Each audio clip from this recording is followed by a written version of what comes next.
Hello friends, bye academy में आप सभी का स्वागत है। आशा करता हूं आप लोग अच्छे होंगे, अपनी पढ़ाई और सेहत का ध्यान काफी अच्छे से रख रहे होंगे। मेरा नाम योगेंद्र है और मैं यहां पर आपके लिए DSSB का स्टडी प्लान लेकर आया हूं 100 डेज का। कारण क्या है कि अभी तक आपके एग्जाम की डेट डिसाइड नहीं हुई है, तो हमें क्या करना पड़ेगा, हमें अपनी स्टडी को फिर से अपनी पटरी पर लाने के लिए पढ़ाई करते रहना पड़ेगा। और जितना हमने पढ़ लिया है, हमने एक बार सिलेबस कंप्लीट कर लिया, तो अब रिवीजन की जरूरत है। और रिवीजन करना बहुत जरूरी है, क्योंकि अगर आप रिवीजन नहीं करेंगे तो फिर सारा भूल जाएंगे और जब तक आपका एग्जाम होगा तब तक सारी चीजें गड़बड़ हो जाएंगी। इसलिए आपको क्या करना पड़ेगा, 17 मार्च से 29 जून तक आपका एग्जाम नहीं होने वाला है, क्योंकि अभी डेट आ चुकी है जिसमें 29 जून तक, उन्होंने 30 जून तक का दे दिया है पूरा अपना DSSB वालों ने। तो अब 30 जून तक आपका एग्जाम नहीं है, उसके बाद ही आपका एग्जाम होगा। इसलिए हमने क्या किया है, 17 मार्च से 29 जून तक आपका एक स्टडी प्लान बनाया है। और ये क्या है, ये आपका 17 मार्च से अगर देखें तो 15 हफ्ते आपको मिलेंगे।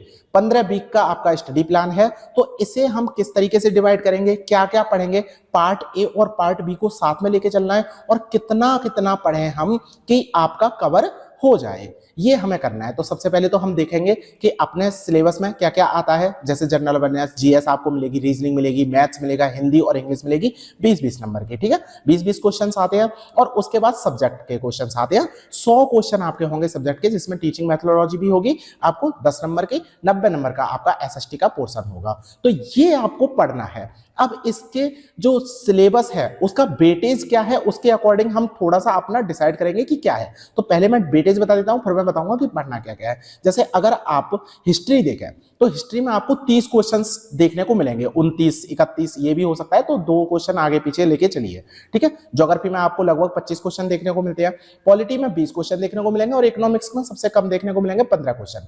इसके बाद टीचिंग मेथोडोलॉजी का देखेंगे, आपको 10 क्वेश्चन ही मिलेंगे। फिर तो आपको पता ही है, जीएस, रीजनिंग, मैथ्स, इंग्लिश और हिंदी में 20-20 क्वेश्चन आपको बराबर बराबर देखने को मिलते हैं पार्ट ए में। ओके, तो ये आपका 200 क्वेश्चन है। तो इस वजह से आपको हिस्ट्री में सबसे ज्यादा टाइम देना पड़ेगा, उसके बाद ज्योग्राफी में, फिर पॉलिटी में, फिर इकोनॉमिक्स में। इकोनॉमिक्स में सबसे कम टाइम दीजिए, और टीचिंग मेथोडोलॉजी में तो 5 दिन में आपको खत्म करके पूरा खत्म कर देना है। ये चीजें आपको करनी है। इसमें आपको क्या क्या करना पड़ेगा, रिवीजन करना पड़ेगा एक बार। अब पहला रिवीजन ही क्यों मैंने लिखा है, क्योंकि आपने पढ़ लिया होगा। ऐसा तो नहीं है कि आपने आज ही पढ़ाई स्टार्ट की है, पढ़ाई तो आपके काफी टाइम से चल रही है, 1 साल हो गया है फॉर्म भरे हुए भी। तो आपको ऐसा नहीं है कि पहले दिन से आप स्टार्ट कर रहे हैं, इसलिए रिवीजन करना है। लेकिन हाँ, कुछ लोग ऐसे होंगे जिन्होंने अभी तक पढ़ाई छोड़ दी होगी, पढ़ाई कर रहे होंगे और फिर बीच में छोड़ दी, तो उन्हें ज्यादा टाइम चाहिए पहले रिवीजन के लिए। तो इस वजह से हम 50% टाइम अपना पहले रिवीजन में देंगे।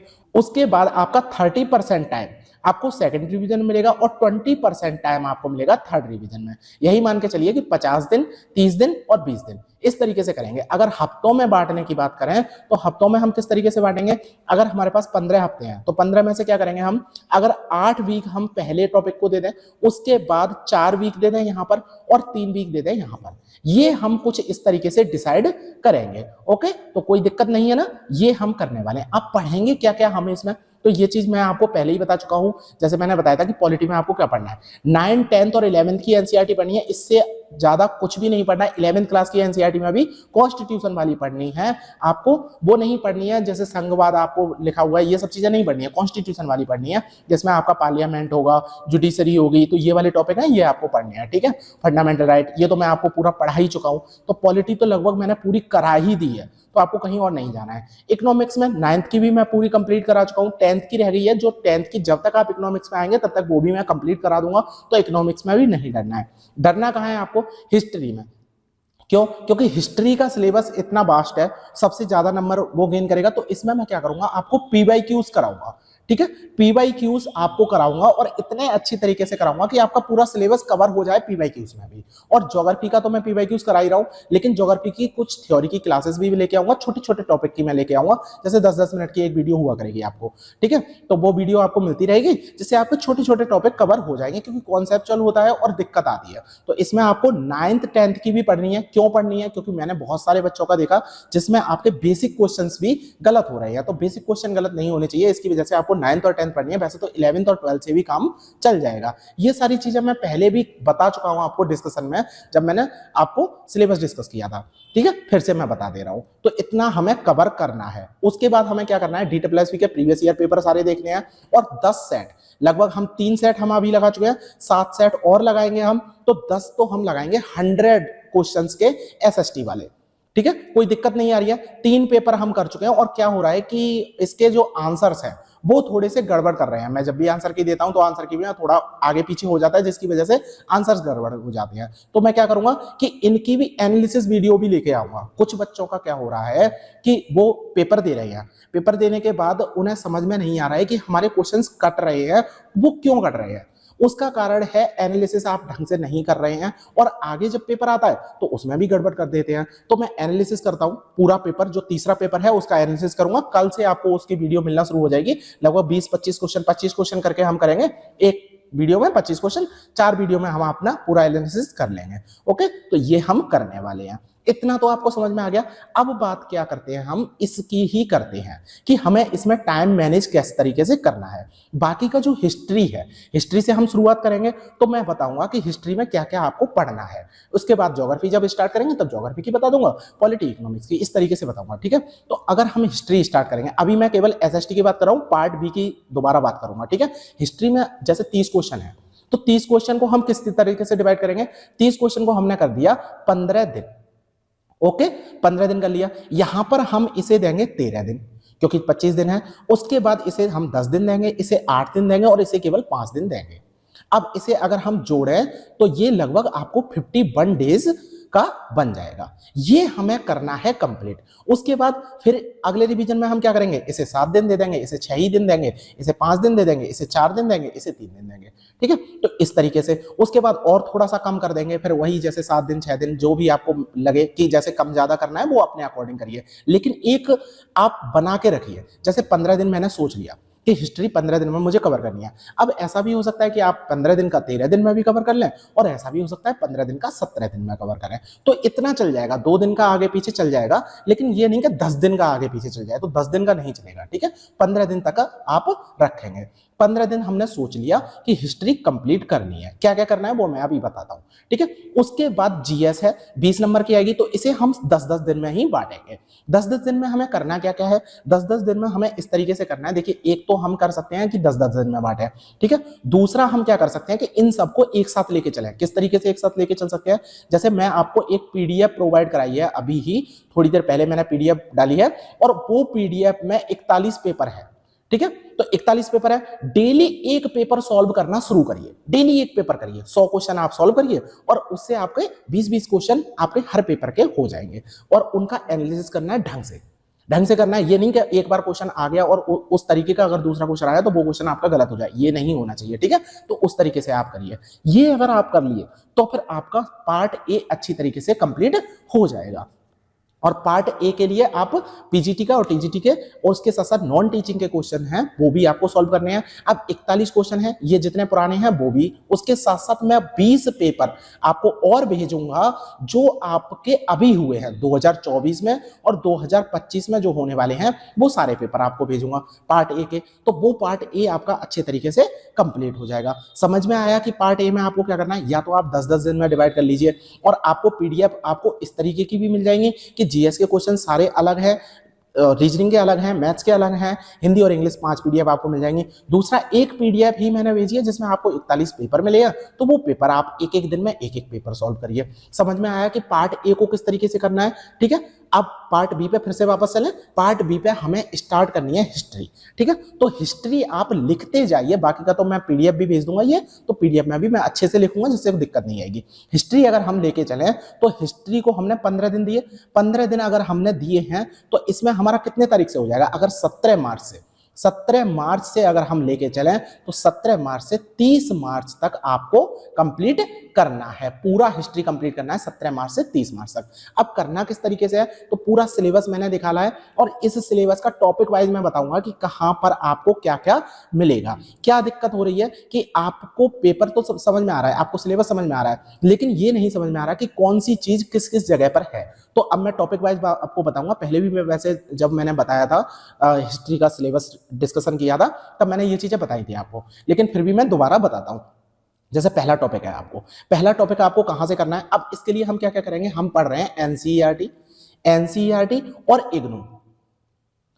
इग्नू ये दो चीजें हम कवर कर रहे हैं, ठीक है। तो इसके ही मैं बताऊंगा। जैसे इग्नू का, अगर इग्नू में आपको क्या मिलेगा, एक तो मिलेगा बीएचआईसी और एक मिलेगा एमएचआई, ठीक है। बीए की जो बुक्स हैं उन्हें बीएचआईसी कहेंगे, एमए की जो बुक है वो एमएचआई कहेंगे। सारी पीडीएफ मैंने टेलीग्राम पर प्रोवाइड करा दी हैं और उन पीडीएफ में कौन कौन से टॉपिक आपको पढ़ने हैं वो टॉपिक मैं आपको बता रहा हूं। पूरी पीडीएफ नहीं पढ़नी है, उसमें जो टॉपिक है, सब सेक्शन है, वो भी मैं आपको बताऊंगा कि क्या क्या पढ़ना है। इंडस्ट्रियल रिवॉल्यूशन आपको कहां मिलेगा, अगर बीएचआईसी की बात करें, बीएचआईसी इसमें 106 आपको देखना है। 106 की यूनिट आपको देखनी है 7th, ठीक है, 7th यूनिट ये आपको पढ़नी है। ओके, इसके बाद अगर हम इकोनॉमिक डिप्रेशन की बात करें तो आपको बीएचआईसी में ही आना है। बीएचआईसी का 108 आपको देखना है और यूनिट देखनी है फर्स्ट यूनिट, ठीक है। इसके बाद आपको क्या करना है, बीएचआईसी का ही 104। अब आपको समझ में आ रहा है ना बीएचआईसी। अगर मैं यहां पर बी लिख दूं, एक तो दिक्कत हो रही है कि मैं क्या लिखूं जिससे आपको समझ में आए। बी लिख दूं, बी 104 तो समझ में आएगा ना। बी 104 इसकी यूनिट पढ़नी है 12th, ठीक है। ये आपको पढ़ना है, 2 यूनिट पढ़नी है जिससे आपका इकोनॉमिक डिप्रेशन कंप्लीट हो जाएगा। इसके बाद अगर हम लेबर और पीजेंट क्लास वाली बात करें तो आपको बीएचआईसी की 111 पढ़नी है और इसका यूनिट पढ़नी है 12th यूनिट। अगर आप पढ़ेंगे तो आपका ये वाला सी टॉपिक कवर हो जाएगा। इसके बाद अगर हम इसकी बात करें तो ये एनसीईआरटी में मिलेगा, ग्रोथ मिलेगी आपकी 20th सेंचुरी। एनसीईआरटी का 10th क्लास का चौथा चैप्टर आप पढ़िए। ये तो आपको समझ में आता है ना, ये तो मैं लिखता ही हूं, हमेशा से लिखता हूं। तो 10th क्लास का चौथा चैप्टर है जो आपको एनसीईआरटी का कवर करना है। इसके बाद ये वाला जो टॉपिक है, इस टॉपिक को आप क्या करेंगे, एक तो एमएचआई है, एमएचआई का 102 और यूनिट पढ़नी है 12th, ठीक। इसके साथ एक यूनिट और है, वो बीएचआईसी की 114 है और इसमें 8th यूनिट। 8th में क्या है, सब टॉपिक हैं, कुछ सब टॉपिक हैं। उसमें कौन कौन से टॉपिक पढ़ने हैं, 8.1 पढ़ना है, 8.2 पढ़ना है और 8.3 पढ़ना है। बस इतना पढ़ना है, ठीक है। पूरा यूनिट मत पढ़ लेना, 8th यूनिट पूरी नहीं पढ़नी है। 8.1, 8.2, 8.3 पढ़नी है। पहला टॉपिक आपका कवर हो गया। इसे अगर हम पहला टॉपिक दें, 8 टॉपिक है आपके पूरे इसमें सिलेबस में, हिस्ट्री में। तो आपको अगर ऐसा करिए कि जैसे एक दिन में, 2 दिन में एक टॉपिक आप कवर करिए, जिससे आपका कंप्लीट हो जाएगा। 16 दिन में कंप्लीट हो जाएगा, 15-16 दिन आप लेकर चल सकते हैं। ओके, दिक्कत नहीं आएगी। पहला आपको समझ में आ गया, इतना आपको पढ़ना है।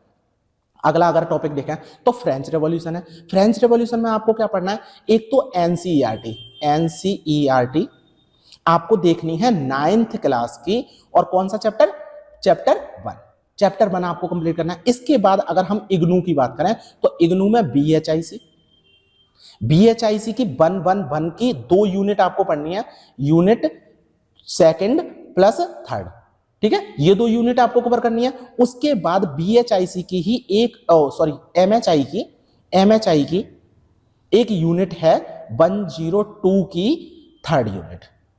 अब ये 2 चैप्टर पढ़ने के बाद, पहले बीएचआई का आप पढ़ेंगे, उसके बाद एमएचआई का 102 पढ़ेंगे, ठीक है। सारी पीडीएफ मैंने आपको कंप्लीट करा दिया। तो इतनी चीजें आपको करनी है। फ्रेंच रेवोल्यूशन आपका दूसरा टॉपिक कवर हो जाएगा, इतना पढ़ना है। इसके बाद अगर हम इंडिया की बात करें तो इंडिया की भी है। तो इंडिया में आपको क्या करना है, ये वाला टॉपिक अगर आप देखें तो ये टॉपिक आपको कहां मिलेगा, एनसीईआरटी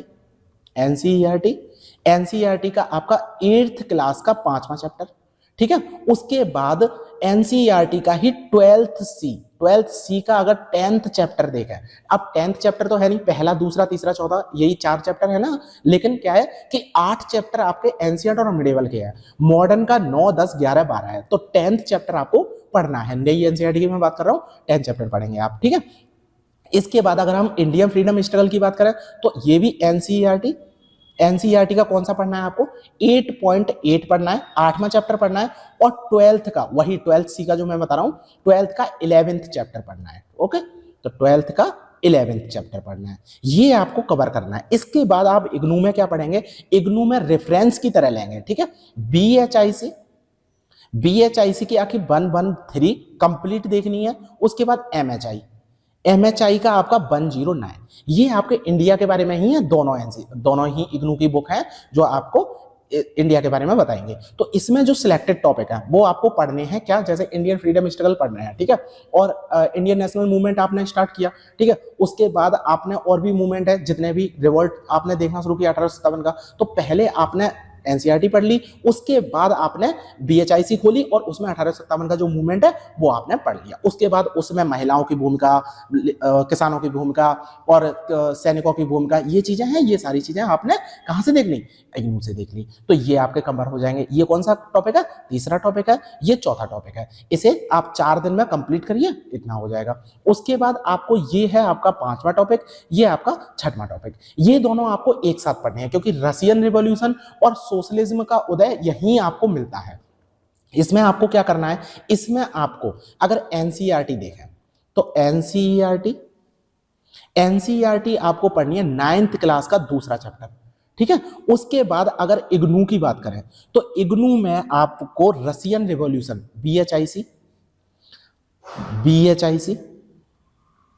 बीएचआईसी में अगर आप जाएं 108, इसका 9th यूनिट का 6th 9.6 डालो, जैसे मैं डालता हूं 9.6 देखना है, ठीक है। 6वां टॉपिक आपको देखना है, 9वीं यूनिट का 6वां टॉपिक आपको देखना है। समझ में आया, ये है। अब यूनिट आपको बता दी। इसके बाद आपका बीएचआईसी में और क्या देखना है, अगर आप बात करें इसकी सोशलिज्म की, तो सोशलिज्म में बीएचआईसी यहां पर 114 का देखना है यूनिट, 5th यूनिट आपको देखनी है। इसके बाद अगर कार्ल मार्क्स की बात करें तो कार्ल मार्क्स आपको कहां मिलेंगे, कार्ल मार्क्स मिलेंगे आपको बीएचआईसी 114 यूनिट आपको देखनी है 2, 2nd यूनिट में। उसके बाद सोशलिज्म इन यूरोप, ये आप देखें तो एनसीईआरटी आपको देखनी है 10th क्लास का पहला चैप्टर, ठीक है। इंपैक्ट ऑफ सोशलिज्म, ये वाला भी आपको 2 यूनिट में ही मिल जाएगा। मैं यही लिख दूं बीएचआईसी 114 का 2nd यूनिट। यहां पर 3 पॉइंट है जो तीसरा मतलब टॉपिक है जो आपको इंपैक्ट ऑफ सोशलिज्म आपको दिखाएगा। तो दोनों एक ही हैं, ये दोनों एक ही हैं, ओके। इसके बाद आपको क्या पढ़ना है, अगर रशियन रिवॉल्यूशन देखें तो रशियन रिवॉल्यूशन आपको एनसीईआरटी 9.2 में मिल जाएगा, प्लस आपको इग्नू में क्या पढ़ना है, एक तो एमएचआई 102 का यूनिट 17th यूनिट पढ़नी है। उसके बाद एमएचआई का ही प्लस एमएचआई का 102 का यूनिट 9th, ठीक है। ये दोनों यूनिट आपको पढ़नी है, इससे आपका रशियन रिवॉल्यूशन कवर हो जाएगा। इतना आपको पढ़ना है पूरा इन 2 टॉपिक में। समझ में आ रहा है ना। अगर मैं यहां पर MHI 102 ना लिखकर यहां पर ही लिख दूं तो भी कोई दिक्कत नहीं है, प्लस 9th, ठीक है। लेकिन पढ़ना कैसे, पहले 9th चैप्टर पढ़ना, फिर पहले 9th चैप्टर पढ़ना, फिर 17th चैप्टर पढ़ना, ठीक है। तो उससे थोड़ा सा आपको अच्छा लगेगा। वैसे तो आप 17th पहले पढ़ सकते हैं, उसके बाद 9th पढ़े तो भी कोई दिक्कत नहीं है, ओके। तो इतना आपको पढ़ना है। अब क्या करना है, इसके बाद अगले टॉपिक पे चलते हैं। अगला टॉपिक क्या है, जर्मनी और इटली के बारे में पढ़ना है। तो जर्मनी और इटली आपको कहां मिलेगा, अगर आप बीएचआई की बात करें, बीएचआईसी की बात करें तो 111 का आपको यूनिट पढ़नी है। कौन सी, 16th यूनिट पढ़नी है, ये पूरी पढ़नी है। उसके बाद अगर हम जर्मनी की बात करें, केवल जर्मनी की बात करें, तो जर्मनी के लिए आपको क्या पढ़ना है, जर्मनी के लिए बीएचआईसी 114 की आपको 4th यूनिट पढ़नी है। उसके बाद इटली के लिए आपको क्या पढ़ना है, आपको 114 की ही यूनिट पढ़नी है आपको 3.4, ठीक है, बीएचआईसी, ओके। 114 की 3.4 यूनिट पढ़नी है, बस और कुछ नहीं पढ़ना है इसके अलावा। बाकी का आप 111 की आप यूनिट 16 कंप्लीट करेंगे और ये करेंगे। ये आपका 7th हो गया। अब आपका लास्ट बचा है 8th। इसके लिए आप क्या करेंगे, इसके लिए आप बीएचआईसी पर ही निर्भर है क्योंकि ये तो बिल्कुल ही नहीं है एनसीईआरटी में। तो बीएचआईसी का आपका 114 का यूनिट कौन सी पढ़नी है, 11th यूनिट पढ़नी है। इसमें यूएन के बारे में नहीं है, तो यूएन के बारे में मैं बाद में आपको एक वीडियो बना के पूरा यूएन के बारे में बता दूंगा। वर्ल्ड वॉर के बारे में, वर्ल्ड वॉर 1 के बारे में एक वीडियो बनाऊंगा, वर्ल्ड वॉर 2 के बारे में बनाऊंगा, फिर यूएन के बारे में बना दूंगा। तो इसके लिए आपको घबराने की जरूरत नहीं है। इतना हो गया आपका। अब समझ में आया? मैंने बहुत अच्छे तरीके से लिख दिया है, हर एक टॉपिक का बहुत अच्छी तरीके से लिख दिया है, कोई दिक्कत नहीं आएगी। बाकी का आप उतार भी लीजिए, ठीक है, दोबारा वीडियो देख लीजिए और इतना कर लीजिए। इतना आपको कब तक कवर करना है? 30 मार्च तक कवर करना है। अब 30 मार्च तक आपके कितने दिन हो गए? लगभग 14 दिन हो गए। 14 दिन में कवर करना है। अगर नहीं कर पा रहे हैं तो 30 मार्च से आप 2 अप्रैल या 3 अप्रैल तक आप कंप्लीट करके रखिए। अगर उसमें भी नहीं हो पाया, बाकी का 1 अप्रैल को मैं ज्योग्राफी के बारे में बता दूंगा कि ज्योग्राफी में आपको क्या क्या पढ़ना है। एनसीईआरटी ही पढ़नी है, उसमें ज्यादा नहीं करना है और पीवाईक्यूज को अच्छे तरीके से देखने हैं। ओके, तो यहां तक आपका हिस्ट्री कंप्लीट हो जाएगा। समझ में आया? तो इसलिए मैंने बताया कि ये हमें करना है, कोई दिक्कत तो नहीं है। हिस्ट्री के बारे में बहुत अच्छी तरीके से समझ में आ गया। बाकी की मैं एक वीडियो बनाता हूं जिसमें आपका पेपर एनालिसिस होगा, जिससे आपको ये पता चल जाएगा कि क्या क्या आपकी गलतियां हो रही हैं। बहुत अच्छी तरीके से वो वीडियो देखनी है, डिटेल में हम क्वेश्चन को एनालिसिस करेंगे, बढ़िया तरीके से मैं बताऊंगा, कोई दिक्कत नहीं आएगी, ठीक है। लेकिन ये नहीं कि मैं आपको मैप ऐप दिखाऊं, मैप नहीं दिखाऊंगा, मैं बस केवल क्वेश्चन सॉल्व कराऊंगा, अच्छे से सॉल्व कराऊंगा। क्या क्या है उसके आगे पीछे का वो मैं आपको इन्फॉर्मेशन दे दूंगा। तो बने रहिए मेरे साथ और बाकी का करते रहिए। वीडियो को शेयर ज्यादा से ज्यादा कीजिए, लाइक करिए और नीचे कमेंट करके जरूर मुझे बताइए कि क्या क्या और ऐड कर सकते हैं। बाकी का टेलीग्राम चैनल जरूर ज्वाइन करना है, क्योंकि सारी पीडीएफ आपको टेलीग्राम पर ही मिलेंगी। तो जितने भी फॉलो कर रहे हैं वो सारे टेलीग्राम को जरूर ज्वाइन कर लें। ओके, तो लेक्चर में इतना ही। मिलते हैं हम 1 अप्रैल को इसी वाली वीडियो के साथ। वैसे तो हम और वीडियो आएंगे, जो हमारे कल भी मिलेगी वो वीडियो। तो okay, thank you very much.